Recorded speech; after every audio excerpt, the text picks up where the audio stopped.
¿cómo están? Me alegra verles. Bueno, vamos a entonar en Deuteronomio capítulo 32, versículo 4. Ábralo, por favor.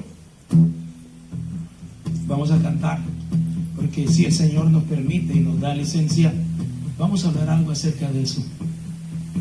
Dice en Deuteronomio, en esa cita, Él es la roca cuya obra es perfecta. Él es la roca cuya obra es perfecta, todos sus caminos son rectitud. Dios de verdad y sin ninguna iniquidad.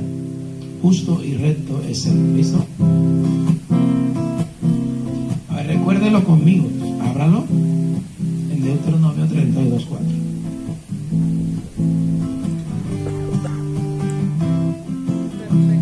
Él es la roca cuya obra es perfecta, todos sus caminos son rectitud.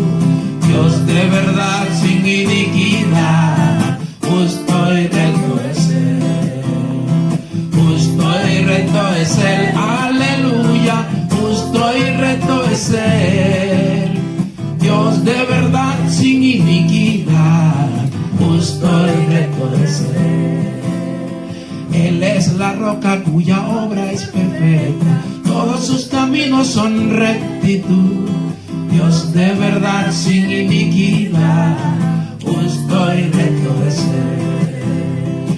Justo y recto es Él, aleluya. Justo y recto es Él. Dios de verdad sin iniquidad, justo y recto es Él. Nuestro hermano Eliezer Simeón Verdeza nos puede dirigir en oración. Amado Señor, te damos muchísimas gracias por llamarnos a tu comunión, por perdonar nuestros pecados y hacernos tus hijos. Pedimos en esta mañana que seas tú dirigiendo nuestra mente y nuestro corazón en el sentido de recibir tu palabra y guardarla para que todos nuestros dichos que salgan de nuestra boca sean para glorificar tu nombre. Guíanos de tal manera que puedan ver a Cristo en cada uno de nosotros para la gloria de su nombre. En Cristo el Señor. Amén.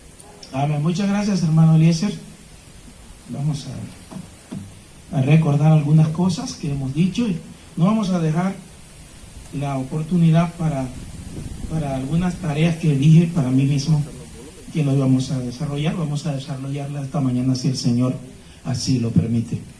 Hemos dicho que la Biblia tiene que ser mirada en su contexto, que el propósito del Señor al revelar la palabra de Él, al inspirar a los hombres en ese momento, tenía un propósito y que nosotros no podemos ignorar ese propósito ni el objeto para el cual el Señor escribió e inspiró a esos hombres para que lo tuviesen. Y dijimos algunos ejemplos de mala interpretación de algunos versículos, pero quiero que se nos escape la oportunidad. No quiero que dejemos la oportunidad de mirar un hermoso pasaje que solo tocamos de manera tangencial en ese domingo, el año pasado, en el penúltimo domingo del año pasado. Y son dos pasajes que me gustaría que miremos, así me toque predicar esta mañana. El uno es el pasaje relacionado con la mujer sirofenicia en Mateo capítulo 15.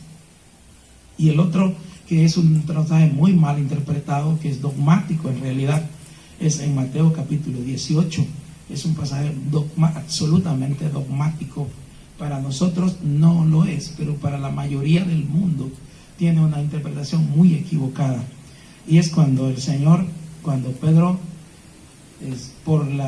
porque Dios se lo concedió, Dios el Padre le concede a Pedro este privilegio, esa bienaventuranza de reconocer quién es Cristo. El Señor le pregunta a sus discípulos, ¿quién dice la gente que soy yo? Y algunos dicen Elías, otro profeta. Entonces dice, pero ¿y ustedes quién dicen que soy? Abra su Biblia en Mateo, por favor, en el capítulo 18, 16, 20 y 18. Vamos a mirar Mateo 16. Estamos hablando exactamente antes de ir a 18. Mateo 16. Y dice, ¿y vosotros quién decís que soy yo?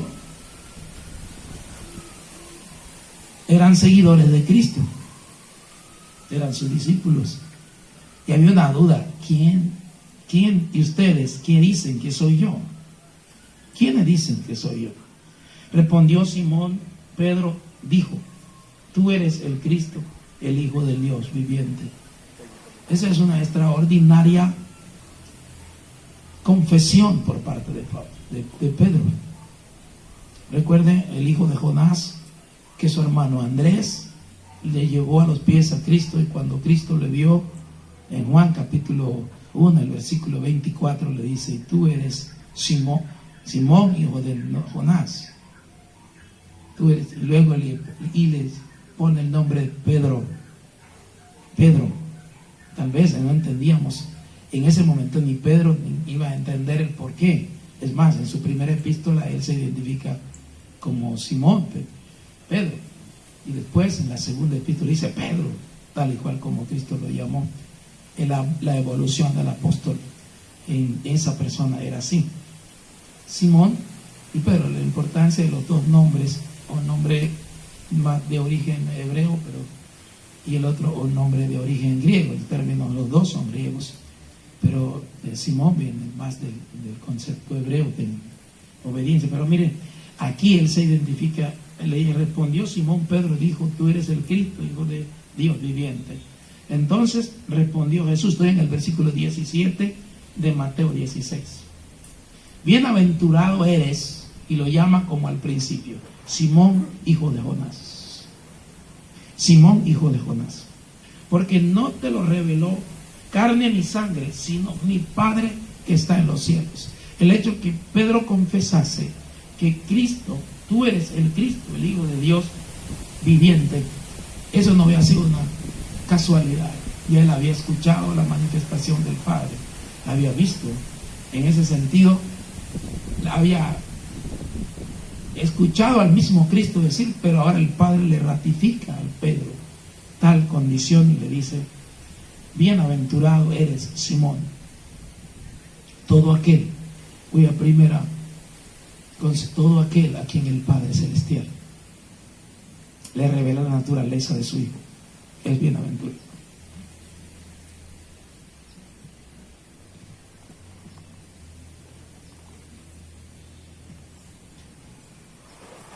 Usted es bienaventurado si entiende quién es Cristo. Si usted no entiende quién es Cristo, es un desafortunado hombre que va a morir y va a estar eternamente sin Dios por la eternidad. Por eso es una bienaventuranza entender quién es el Señor. Mire, póngalo así: Dios le reveló a usted quién es Cristo, lo convenció a través del Espíritu Santo a mí quién es Cristo y la necesidad de Él para salvación, así como le reveló a Pedro: ¿quién? Vosotros. Y respondió Pedro una verdad para la mentalidad de un judío extraordinaria. No estamos hablando de hoy, sino en aquel tiempo, cuando estaban esperando al Mesías para restaurar el reino davídico. Y Pedro dice: tú eres el Cristo, el Hijo de Dios viviente. Esa es una revelación fuera de lo común. Y como está escrito, ¿cómo está escrito? Eso es muy especial. Ahí hay 4 artículos en el idioma original, y esos 4 artículos determinan, es para darle el valor a esa persona, no es de manera general. Y eso es cuando hay un sustantivo como esos con un artículo de esa clase, indica que le está dando el carácter de lo que es. Entonces, más o menos la presencia determina de los 2 sustantivos, Cristo e Hijo, hace que la declaración se convierta en un título de esa persona. Está titulándolo como, está diciendo el carácter de eso.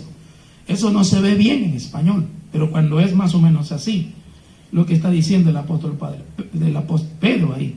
Tú eres el Cristo, él, mire, todo tiene, el Hijo de Dios, el viviente. Faltó porque no suena bien en español colocarle el Hijo de Dios, el viviente.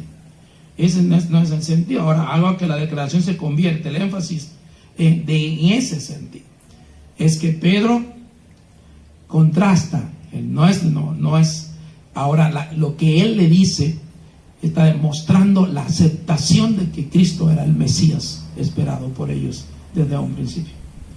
Ahora viene, y Pedro, el Señor le sigue diciendo, y yo también te digo, y ahora viene el contexto. ¿Por qué comencé por el contexto? Porque viene un versículo que son usados de manera dogmática por algunas personas en el mundo. Yo también te digo que tú eres Pedro, y sobre esta roca edificaré mi iglesia, y las puertas del Hades no prevalecerán contra ella. Ese versículo es la base para que el mundo católico diga que Pedro es el sucesor de Cristo y el representante de Cristo en la tierra, porque tiene la llave de la entrada al reino de los cielos. Ese versículo, esa declaración que está diciendo ahí. Pero no hay tal, dice, y las puertas, y luego dice, y yo también te digo, tú eres Pedro, y sobre esta roca edificaré mi iglesia, y las puertas del Hades no prevalecerán contra ella. Ponga sus ojos ahí, hermano.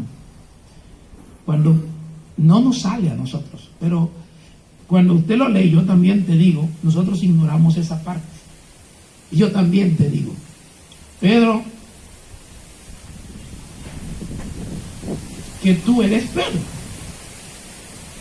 Ahora, si uno lo lee, leámoslo con mucho cuidado, el texto. La primera parte que está, por lo general, en el idioma original, la primera parte resalta el énfasis del autor. El énfasis del autor no está en la persona de Pedro como aparentemente nosotros vemos. Y yo te digo, tú eres Pedro. Sino en la primera porción que dice, y yo te digo. Nosotros ignoramos esa parte. Mírenlo un poquito. Cristo está resaltando lo que le va a decir a Pedro en relación con lo anterior. ¿Qué fue lo que le dijo? Lo anterior es, bienaventurado eres Simón, hijo de Jonás, porque no te lo reveló carne ni sangre, sino mi Padre que está en los cielos. Eso es lo que está diciendo, ese es el contexto anterior. Y luego Pedro le va a resaltar y dice, y yo también te digo, eso es lo que está enfatizando. Y al Padre Celestial te hizo una revelación. Ahora yo te hago otra. ¿Me hago entender? Ese es el centro del versículo, ahí está diciendo. Yo te hago otra revelación, y de la misma naturaleza que mi Padre la hizo. Él te reveló que yo era el Cristo. Ahora yo te revelo algo más. Ese es el centro del pasaje, cuando dice, y también te digo, ¿qué es lo que le va a decir? El énfasis no está el contraste entre Pedro y Cristo, no, el énfasis está en lo que el Padre le dijo y lo que ahora le va a decir el Señor, que tú eres Pedro, y sobre esta roca edificaré mi iglesia. Hermano, cuando uno ve el sentido, tú eres Pedro, y sobre esta roca, no sobre Pedro, sino sobre mí, la revelación que le está diciendo, sobre esta roca, es la persona de Cristo, no sobre la persona de Pedro. ¿Por qué lo interpretan mal? ¿Por qué lo toman? Para ellos es más fácil. El término Petra y Petros son dos términos en griego. Nosotros conocemos, aquí conocíamos a la hermana Petra, la mamá de nuestra hermana Ana, nuestra hermana Adriana, sí, Petra. Y el término, y era literalmente sacado de los términos sin traducir, era transliterado el nombre del griego al español, así. Petra es una transliteración de lo que está ahí, Petra. Y el otro es Petros, que es el Pedro que está ahí. Pedro, ¿cuál es la diferencia entre los dos términos? El Petros era una piedra suelta. Una piedra puede ser no alude tanto al tamaño, sino una piedra suelta, una piedra, puede ser grande, pequeña, pero es una piedra.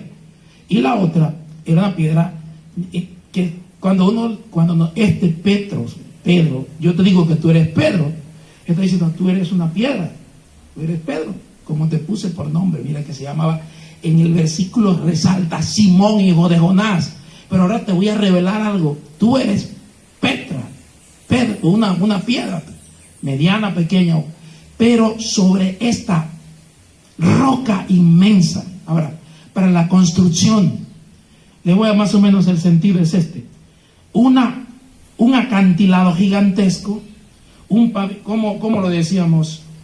Voy a ver si logro buscar. Es una gigantesca piedra de base, ¿qué es lo más grande en piedra que tenemos? ¿El acantilado gigantesco que hay? O la peña, una peña gigantesca en donde se puede construir y todavía queda espacio para seguir construyendo. Ese es el sentido. Es como lo utilizó, por ejemplo, en la construcción. Dice, el hombre prudente que habla Lucas, que construyó su casa sobre la roca. Es que se puede construir una casa, que sirve de fundamento para construir. Ese es el sentido. Sobre esa roca de construcción, que sirve para fundamento de construcción, edificaré. Y ahí vienen términos de construir. Edificaré mi iglesia. Hermanos, no hay posibilidad, desde el punto de vista ni gramatical ni escritural, que eso tenga que ver con Pedro siendo el fundamento. No hay posibilidad de ninguna forma. Dice el Señor, tú eres una piedra, pero sobre esta roca, sobre una roca gigante, sobre una peña inmensa, sobre un acantilado que sirve de base. Pedro era una piedra que se puede sacar del acantilado, una solita. Voy a construir, dice, edificaré mi iglesia, y las puertas del Hades no prevalecerán contra ella.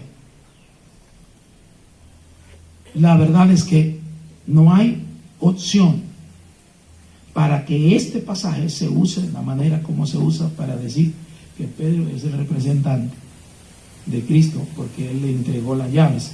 El versículo siguiente: y a ti te daré las llaves del reino de los cielos, y todo lo que atares, y ahí es donde viene, todo lo que atares en la tierra será atado en los cielos, y todo lo que desatares en la tierra será desatado en los cielos. En el argot de los maestros de Israel era todo lo que permitieran y lo que no permitieran, atar y desatar, no es como lo ven.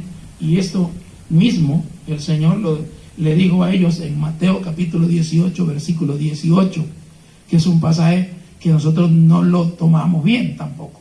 Cuando habla de atar y desatar, la gente está pensando en el hombre fuerte que tiene que ser atado, y para que poder la ilustración, y toman la ilustración como la enseñanza, sin entender el significado ni el contexto.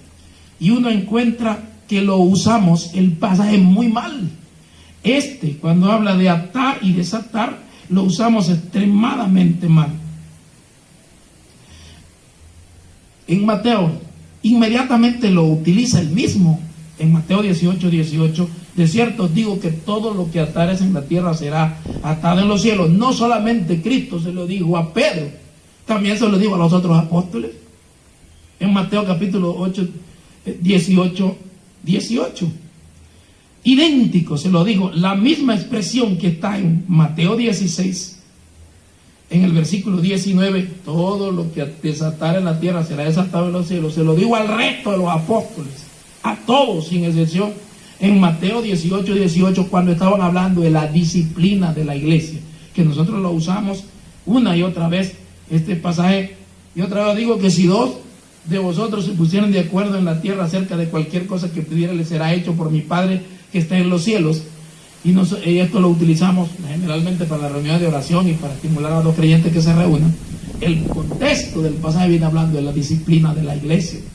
Por tanto, si tu hermano peca contra tú, ¿y por qué dos como mínimo? Porque lo que la ley judía establecía como mínimo el testimonio de dos personas para.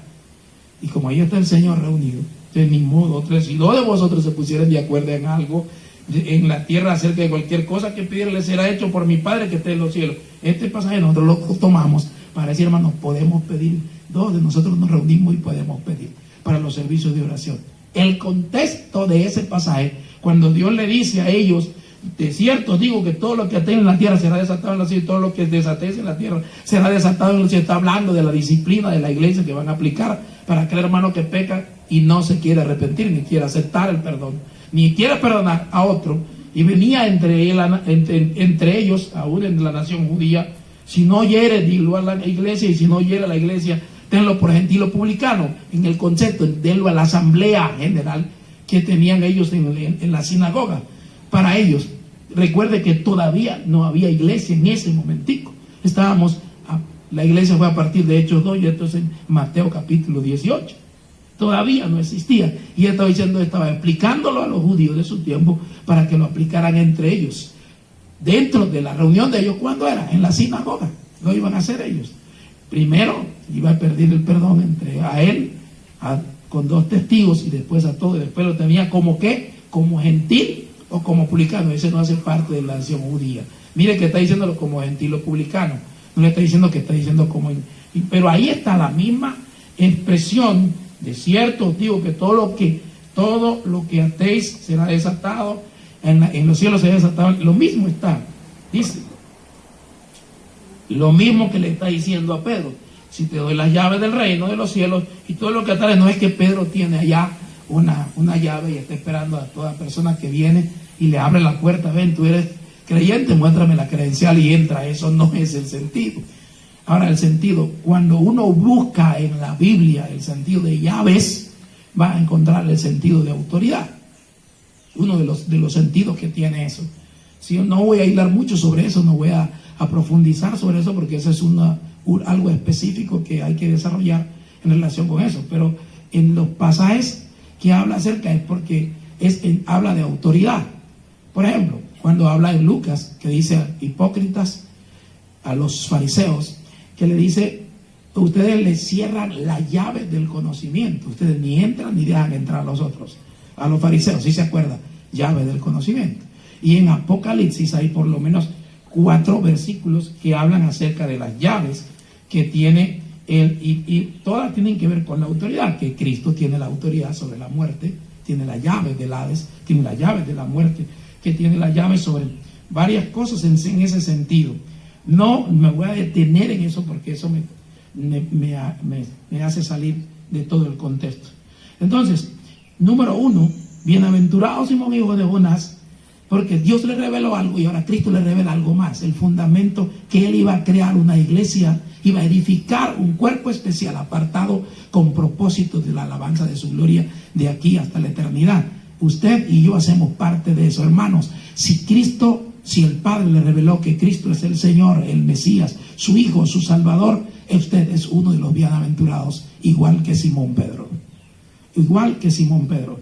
Entonces, cuando habla de que Él le va a dar las llaves del reino, lo que hemos dicho muchas veces ha sido que Pedro fue el encargado de abrir el primer sermón que habló acerca de salvación.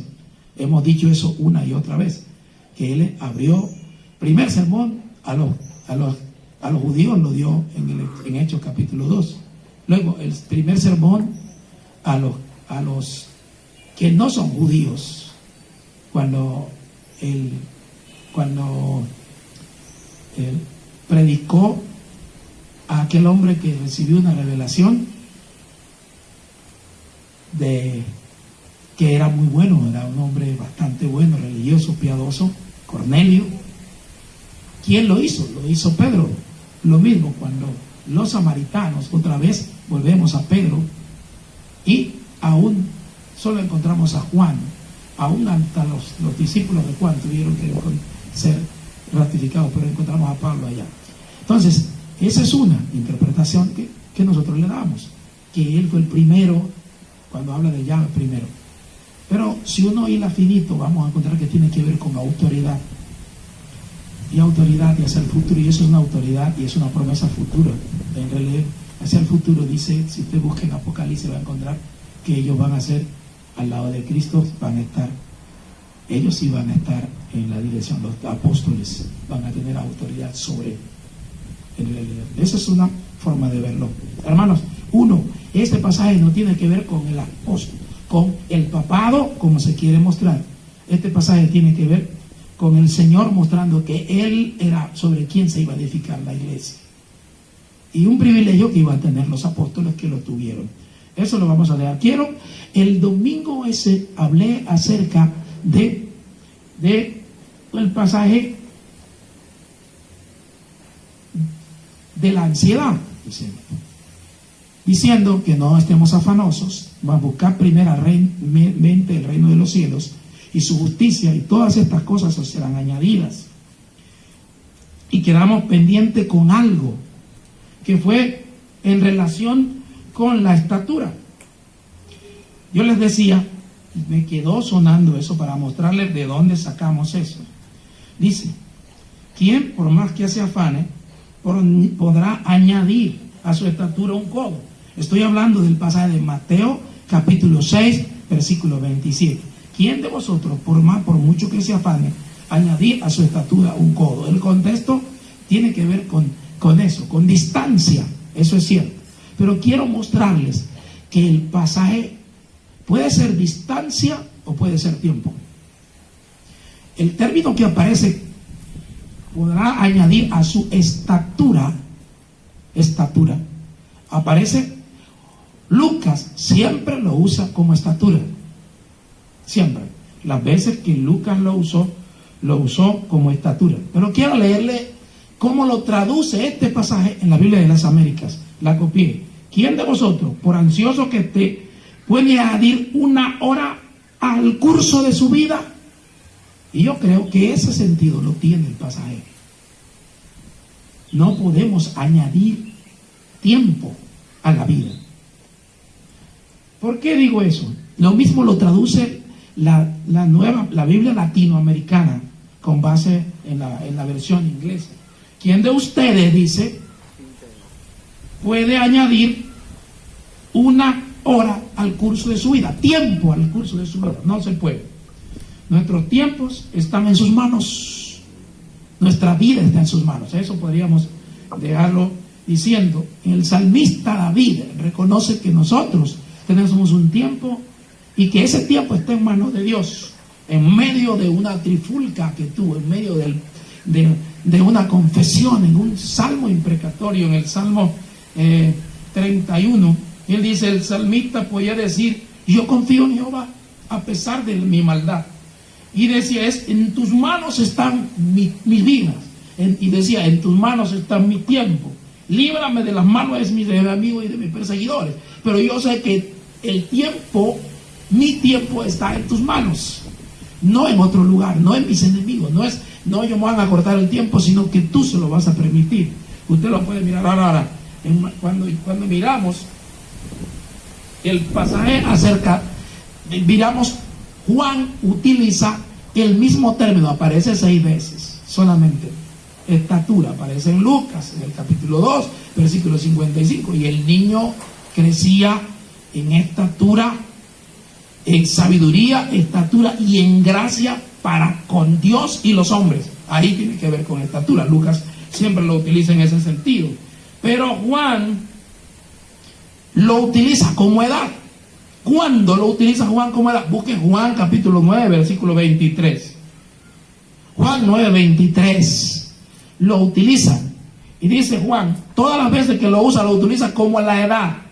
¿Sí se acuerdan del que nació ciego y que no veía? Dice, le preguntan los fariseos, ¿ese es el hijo? ¿Ese es su hijo?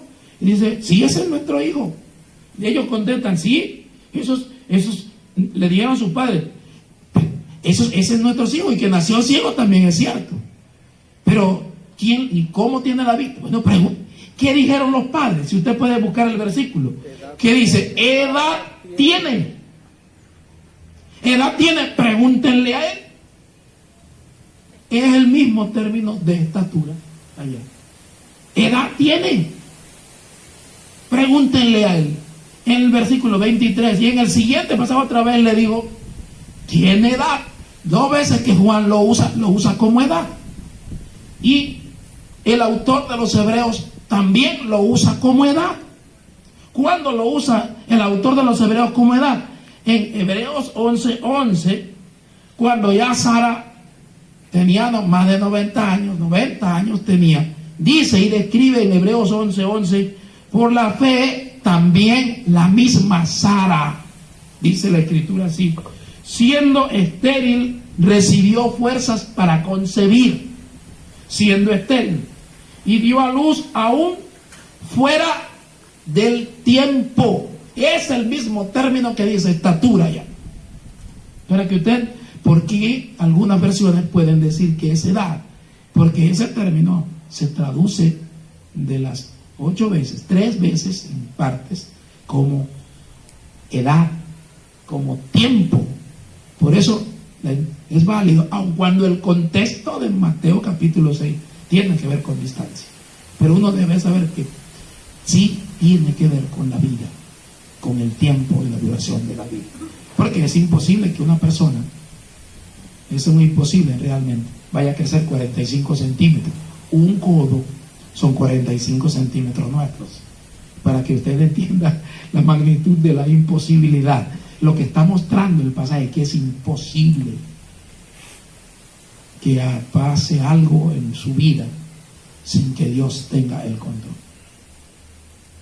Por más que uno corra, sufra, se mate, se angustie, no va a pasar más allá de lo que Dios ya tiene establecido. No va a pasar más. Esa es una imposibilidad lo que está diciendo el Señor. Por más que yo sufra y me estrangule la mente pensando, no va a pasar. Un hecho que Dios no tenga planificado para mí. ¿Y usted sí me hago entender? Gracias, hermano, gracias. Así es. Entonces, por edad tiene. Entonces, esa estatura tiene que ver con la edad. Así que por más que yo me afane, no voy a alargar el transcurso de mi vida. Algo tan pequeño como un segundo no lo voy a aumentar. La Biblia no me muestra sino esa verdad. Ya, otra vez, eso no lo quería dejar pasar porque el domingo anterior les dije que alguna vez les iba a explicar por qué yo digo que es tiempo. Es tiempo porque el término tiene que ver con tiempo y con distancia. Y por eso es que los dos son válidos, las dos acepciones son válidas. ¿Ya? Ahora, hermanos, allí cuando la Biblia habla, por último, que de los tres pasajes, quiero mostrarles algo que me impresionó y que no quiero que se me pase de largo, y es en Mateo capítulo 15, en relación con esto. Y si quiere que va a comenzar otra vez, voy a comenzar otra vez. Mateo capítulo 5, el versículo 21 al 28, hay una historia extraordinaria de una mujer que no es judía. Solamente encontramos 2 pasajes donde el Señor se va de la tierra judía. Si usted lo puede revisar, revíselo. La primera es cuando le dan la noticia que Juan el Bautista muere y el Señor se va para una parte distinta. Y la segunda es que tiene una fuerte discusión con los fariseos y él se vuelve a ir. Esta vez se va para la región de los Ciro-Fenicios. Dice ahí, busque Mateo capítulo 15, del versículo 21 al 28. Está saliendo Jesús de allí, se fue a la región de Tiro y de Sidón. En Marcos, en el Evangelio, dice que se fue ¿y quién era? A esa región de Fenicia, ¿sí? ¿Y qué es eso? Una región más o menos que estaba a unos 40, 48 kilómetros de la distancia de Genesaret, en donde él estaba anteriormente. Y dice que he aquí una mujer cananea, Marcos dice una mujer griega, que había salido de aquella región, clamaba diciéndole: Señor, hijo de David, ten misericordia de mí. Cuando uno revisa el pasaje se encuentra que era una mujer que venía detrás de ellos, ya que había salido de la región y clamaba diciéndole. ¿Cómo había escuchado esa mujer de Cristo? No sabemos. Lo que sí sabemos es que tenía plena certidumbre de quién era Cristo. No era judío. Y dijo, Señor, hijo de David, clamaba. La idea era que insistentemente daba voces detrás de él diciéndole, Señor, hijo de David, ten misericordia de mí. Mi hija es gravemente atormentada por un demonio. Y siguió con eso. Por conclusión, le estoy diciendo, saco por conclusión, por lo siguiente, los discípulos le debieron decir, por la manera como está escrita en el siguiente versículo, oiga, cállese. El Señor no le contestó. Versículo siguiente, Jesús no le respondió palabras a esa mujer. Muy difícil en el Señor Jesucristo que no le respondiese palabra a una persona que tuviese la necesidad. Pero había una razón de peso. Era una razón para la cual había venido. Primero tenía que haber venido a los perdidos del pueblo judío, de Israel. No era porque Cristo no conociese, sino, y hay una impresionante prueba de fe para esa mujer no judía. Ella dice griego, en realidad debía ser helénica porque debía hablar en griego. Mi hija, Jesús no le respondió palabra. Al no responderle Cristo, más de uno de los discípulos debió acercársele por la forma como está escrito. Entonces, acercando a sus discípulos, le rogaron a Cristo, porque ya le habían dicho, el sentido es que ya habían hecho algo y ahora comenzaron a hacer otra acción. Ahora le rogaron a Cristo diciendo, despídela. Muchas veces nosotros, frente a la necesidad de los otros, cuando están pidiéndole ayuda a Cristo, nosotros decimos, de cuando en vez actuamos igual que los discípulos y los despedimos y queremos que el Señor los despida, ¿cierto? A esa es la actitud nuestra a veces frente a la necesidad de la gente, y a veces parece una necesidad importuna. Así actuamos, así actúo yo, así actúa usted. Debemos confesar eso. Miren lo que hace el Señor. Le rogaron, ni siquiera fue que le dijeron, Señor, no fue que le dijeron, Señor, mira, te está importunando, no, sino que le rogaron, se pusieron al lado de Cristo a decirle, Señor, mira, eso nos está molestando. Ese es el sentido, nos está molestando, y Él despídela, pues da voces tras nosotros, y se incluyen ellos igual que Cristo. ¿A quién estaba llamando? ¿A los discípulos o a Cristo? Al Señor, porque dice nosotros, eso somos nosotros. Tomamos la gloria de otro y lo asumimos para nosotros. Está detrás de nosotros, estaba detrás de Cristo, no estaba detrás de ningún otro discípulo, estaba detrás del Señor. Pero nosotros asumimos ese tipo de posiciones. Y asumimos. Él respondiendo dijo, no soy enviado sino a las ovejas perdidas de la casa de Israel. Por eso su silencio. Porque tenía que cumplir lo que el Padre Celestial le había mandado. Primero, la nación judía. Entonces hubo algo extraordinario. ¿Qué hubiera hecho yo, como dije el domingo anterior, si a mí el Señor no me contesta? ¿Qué hacemos nosotros cuando el Señor no nos contesta? Le hago la pregunta, porque esa mujer, el Señor no le contestó y siguió insistiendo. Y en segundo lugar, después le dijo algo, una respuesta que ella no esperaba. No soy enviado sino a las ovejas perdidas de las casas de Israel. Y siguió insistiendo. Entonces fue peor, porque ahora se postró delante de Cristo. Vino y se postró ante Él diciéndole, Señor, socórreme. Y ahora, frente al Salvador, frente al Señor Jesucristo, esa mujer empezó a decir, socórreme, postrada. Ahora en adoración. El término como está es que constantemente seguía haciéndolo sin parar, adorando al Padre al Cristo en la postración. Entonces, respondiendo le dijo, no está bien tomar el pan de los hijos y echarlo a los perrillos. Otra vez les pregunto, si el Señor le contesta a usted negativamente su oración, ¿usted qué hace? ¿Ve por qué es importante ese pasaje para la fe suya? Y si usted no es creyente, también para usted como salvación. Porque el Señor probó a esa mujer de una manera extraordinaria. No está bien echar los panes, y eso está correcto. Pero la respuesta de ella es aceptó tal y cual como el Señor le dijo. No es si haya sido despectivo, no, pero la colocó y le dijo, perrillos, echarlo a los perrillos, a los gentiles, a los que no son hijos de Dios, no está bien. Y ella dijo, sí, Señor. No se puso a pelear con el Señor. ¿Tiene razón, Señor? Sí, Señor. Eso es cierto. No está bien alimentar a los perrillos con el pan de los hijos. Pero le dice algo. Pero aún los perrillos comen de las migajas que caen de la mesa de su amo. Yo le pregunto si eso no nos da a nosotros una enseñanza extraordinaria en relación con la permanencia y confianza en Dios a pesar de las circunstancias y a pesar de toda la oposición, a pesar de que parece que todo está mal, que no me contestó o me contestó mal y otros se opusieron. Deja de molestar ya al Señor. ¿Sí ve? ¿Cómo estoy sacando una ilustración de eso? Para nosotros, si usted lo quiere mirar así.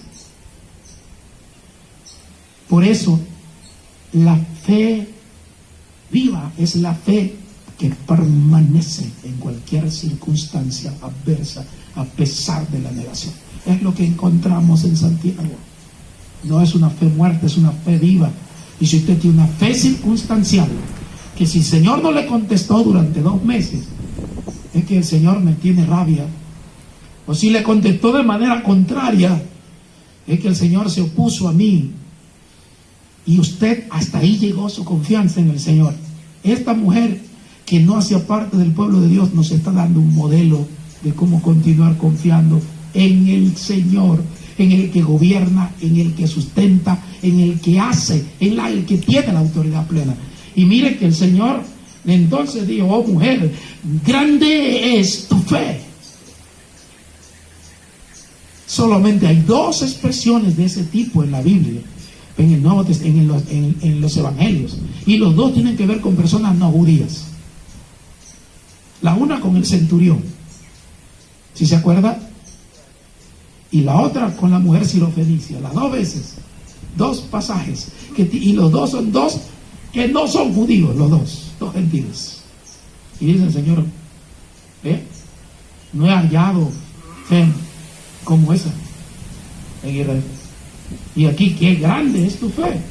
Y a los discípulos, 4 versículos antes, en el versículo 31 les está diciendo, hombre de poca fe, a Pedro. Y más adelantico también le dice, hombre de poca fe, generación, ¿hasta cuándo? Vean, en el medio de esos 2 pasajes está la mujer sirofenicia mostrando la mujer de una fe grande. Hágase como quieres. Y su hija fue sanada desde aquella hora. Hermanos, 3 pasajes. No quería que se pasase esa riqueza para mí de una mujer que el Señor permitió que en los evangelios apareciesen como modelo de permanecer confiando a pesar de la negativa, a pesar de que no recibimos. Al final el Señor le concedió eso. Pero ¿qué hubiera hecho yo si el Señor no me contesta? O si me dice que no es para mí. Lo ilustro con 2 personas que conozco así, de esa característica. Una se llama Malvina Hernández, la mamá de Jorge. Cuando le dicen que no se queda con ese no. Y enseguida busca y sigue insistiendo hasta que consigues. Y la segunda persona, Esteban Guerra. Para Esteban es muy difícil. Porque yo no sé, bueno, insiste hasta que el Señor hace que él consiga la cosa. Hubiera sido yo, me hubiera devuelto a la primera, no. Pero ellos no, continúan, muestran perseverancia en eso. Y no es terquedad, sino confianza. Les animo, hermanos, para que nosotros miremos la Biblia en su contexto y saquemos ilustraciones y enseñanzas que nos deje para la vida diaria. Esta mañana no voy a continuar con los otros versículos, sino que voy a dejar ese para nosotros. El Señor permita y entendamos estas verdades en nuestras vidas. No va a pasar lo mínimo. Un segundo no va, una hora no va a aumentar mi vida, así como no va a aumentar 45 centímetros mi estatura. Nosotros, y la confianza en Dios debe continuar a pesar de que todo parezca perdido. El Señor nos enseñe, fije esta verdad en nuestras vidas y podamos desarrollarnos en esa verdad para el bien de nosotros. Vamos a pedirle al hermano Oad nos dirija en oración en esta hora. Padre bueno, te doy gracias por el rato que nos has permitido estar aquí en este lugar, cantando para ti, Señor, y analizando unos textos de tu palabra, según lo que nos has permitido entender, Señor. Inclínanos, Señor, a actuar conforme al entendimiento que tenemos de tu palabra y que tu nombre sea glorificado en nosotros. Todo esto te lo pido, Señor, en el nombre de Jesucristo. Amén. Amén. Para los